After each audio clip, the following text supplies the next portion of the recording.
Welcome to a bite-sized session looking into why women might need to consider adjusting their expectations in relationships. Yeah, it's a really interesting topic. We've got some thought-provoking material, and our goal here is just to unpack those insights for you, especially as you think about, your future relationships. Absolutely. It feels like a crucial conversation, especially when you look at the bigger picture of relationships Mhm. today.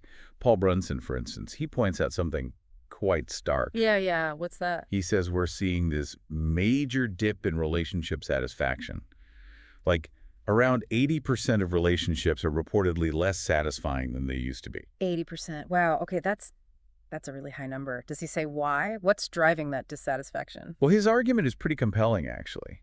He suggests we've moved away from relying on, like, a whole community, he calls it the village, Mm-hmm. moved away from that for different kinds of support, and instead we now expect our one partner to be, well, everything. Everything. Like what specifically? Like our absolute best friend, the co-CEO of our lives, a brilliant parent, and amazing in bed. It's a massive amount of pressure on one person. It really is. It makes you reflect on your own expectations, doesn't it? Do we sort of unconsciously pile all that onto our partners? I can definitely see that happening around me. Totally. And Brunson links this potential unhappiness, even when we do find someone, to Barry Schwartz's idea, the paradox of choice. Ah, the paradox of choice. I've heard of that. More options making us less happy. Exactly. Think about dating apps today. The sheer number of potential partners. It seems like a good thing, right? More choice. Yeah, you'd think so. But Schwartz argues, and Brunson applies it here, that having too many options can actually lead to less satisfaction with the person we eventually choose. How come? Because we're constantly comparing them, maybe subconsciously, to this huge pool of possibilities we swipe past. Like, was there someone better just around the corner? Right, that endless swiping feeling. It can almost paralyze you or make you second guess your choice constantly. That feeling that the perfect person might have been in that endless queue. Does that ring true for you? Oh, absolutely. It's a really common thing people talk about. Yeah. Brunson contrasts it nicely with his grandmother. His grandmother. Yeah, she lived in this small town in Jamaica. Very limited options for her partner. Her choice, well, it was probably made with a different kind of commitment, focused on making that relationship work. Because there weren't dozens of others easily available. Precisely. Less choice in her situation might have actually fostered more contentment, Hmm. compared to the sort of disposable feeling that endless options can sometimes create now. That's a really fascinating way to look at it. So, okay, too many choices can be a problem. What else does Brunson bring up? He really zeroes in on self-awareness, Hmm.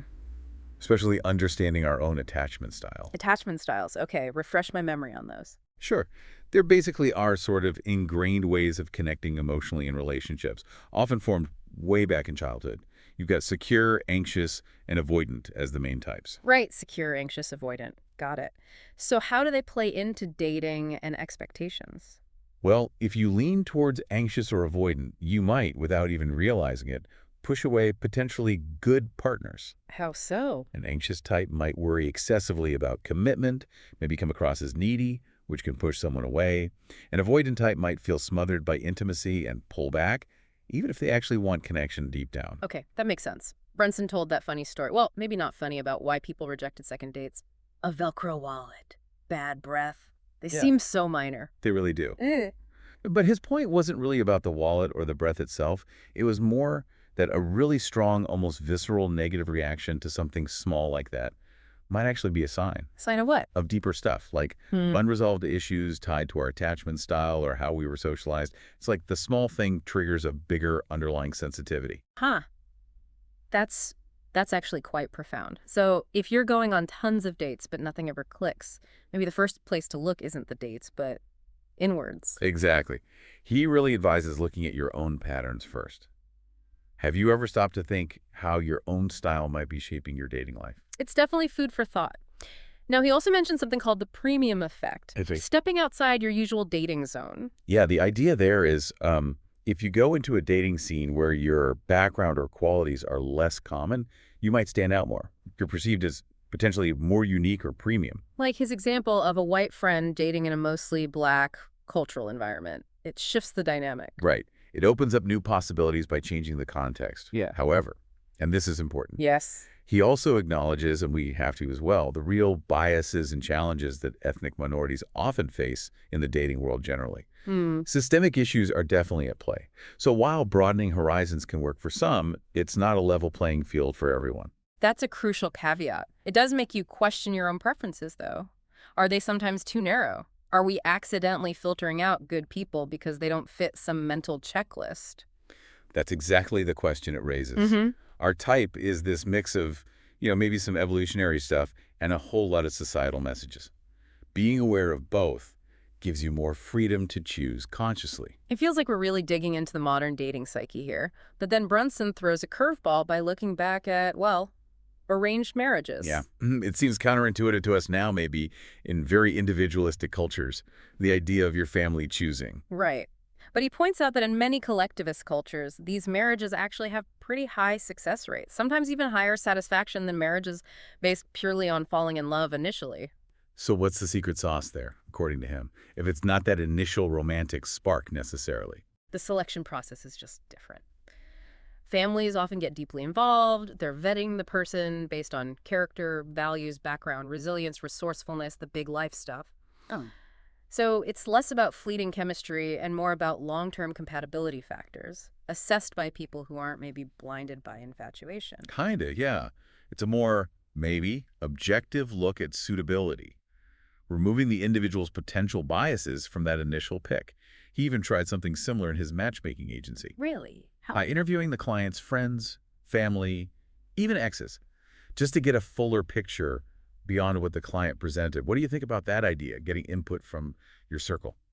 I mean, even outside of arranged marriage, the idea of getting feedback from people who know you well, who see your blind spots, that feels valuable. They might spot patterns you missed. Definitely. Which brings us back to a core theme in Brunson's thinking, Yeah. this idea of maybe needing to adjust what we expect from one partner. Right, we touched on this, expecting them to be the therapist, the financial guru, the best friend, the lover, and all rolled into one. It's just a Yeah. lot. It's a huge ask. And Brunson suggests that maybe that's where the dissatisfaction often comes from. A more realistic view might be accepting that your partner fulfills, say, 3 out of 10 key hornies really well. And the other seven. You find those through friends, family, hobbies, community, building that village again, like in the past, not loading it all onto the romantic relationship. He mentioned the Gottman's research too, didn't he? Something about compatibility. Yeah, that basically we're all potentially compatible. The satisfaction doesn't come from finding the magical one, but from the effort, the communication, the work you both put into building the relationship you have. Okay, so shift the focus from finding perfection to building connection. That leads into a tougher area. Brunson discussed the idea that love isn't always unconditional, especially in romance. Yeah, that was quite striking. He cited a study about what happens when one partner gets seriously ill. I remember this. The findings were concerning. They were, particularly regarding gender differences. The data suggested men in heterosexual relationships were significantly more likely to leave a terminally ill female partner compared to women leaving ill male partners. Oof, that's hard to hear. How did Brunson interpret that? He basically argued that the whole fairy tale of unconditional romantic love might be just that, a fairy tale, that conditions do often exist, and this specific finding might suggest, for some men, a heavy weighting on the physical aspect of the relationship. When illness changes that. The foundation feels shaken for them. Potentially, yeah. It's a really sobering point about potential vulnerabilities and the need for deep conversations about what commitment truly means beyond just the good times or physical attraction. And building on that, Brunson really pushed back against prioritizing how long a relationship lasts over how good it feels. Ah, yes, quality over quantity. He links satisfaction directly to health, right? He did. Better relationship satisfaction correlating with better health outcomes, even survival rates for people with serious illnesses. That really hammers home why the quality of the connection matters so much. So it's not just about making it work for years, but about genuinely being happy and supported within it.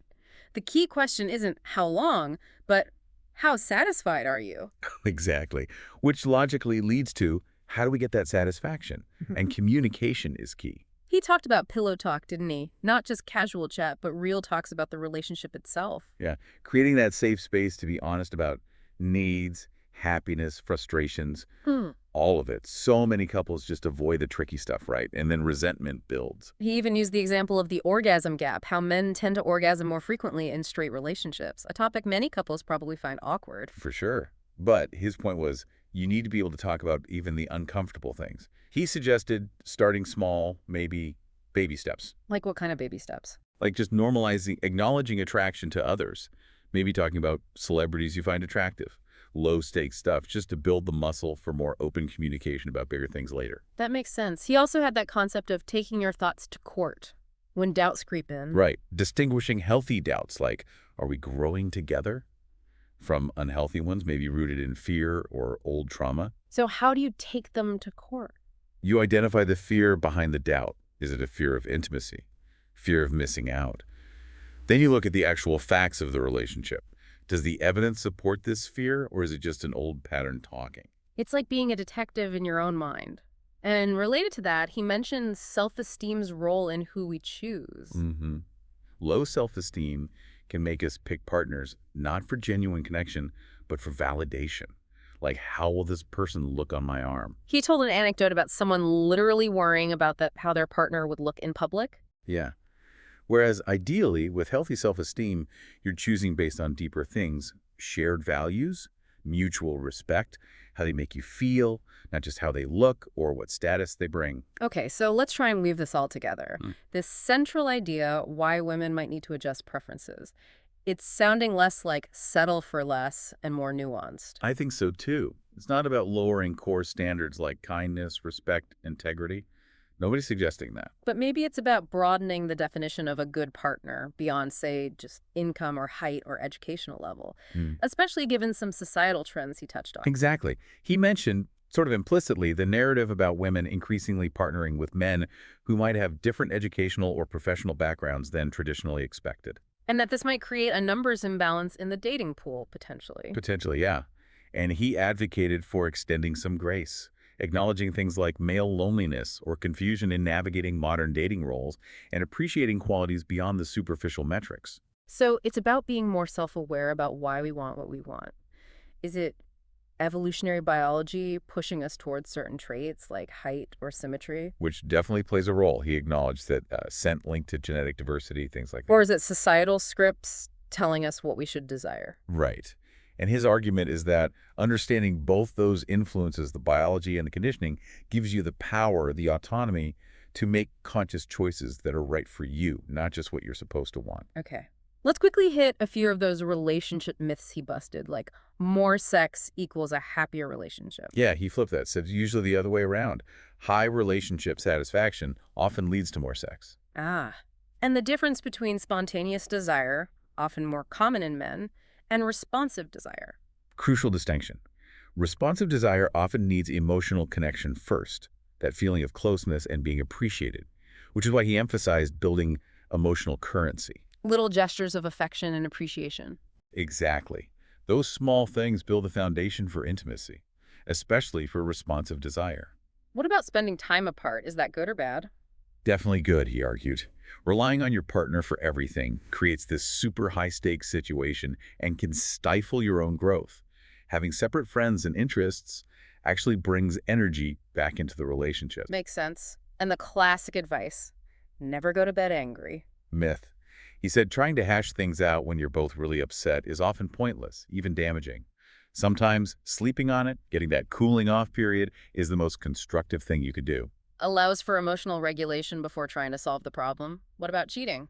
Always the end. Not necessarily, was his Yeah. take. If both partners are truly committed to working through it, ideally with professional help, and if genuine forgiveness is possible, a relationship can potentially survive infidelity. And infidelity isn't just physical. Right. He mentioned digital stuff too, like undisclosed porn consumption could fall under infidelity depending on the couple's agreements.